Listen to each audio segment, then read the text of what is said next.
Ciao Tesla people, today a nice road trip to Lake Scanno, which is 30 kilometers from here, is 1000 meters altitude. It's going to be nice because the weather is great, 20 degrees Celsius and there are no clouds, so it should be very cool. Hopefully up there it's not that cold, because 20 degrees up there, maybe 18. I don't know. It depends from what time I arrived there. Anyway, I'll do a time lapse to get there, and I'll see you in a bit.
Ciao Tesla people, I'm back home.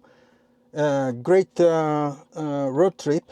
I didn't film much. I filmed the center of Scanno, the historic center. It's pretty cool, nice walk. The weather is still good temperature wise, but I think it's coming to rain a bit because now it's 27 degrees, which is pretty warm. And so I'm back at home. Hopefully I'm going to do more videos, road trips. I'm waiting for the software update that should come any day now. And then I will do some other videos about the software. Anyway, please leave a like, subscribe to the channel, and I'll see you on next video. Ciao Tesla people.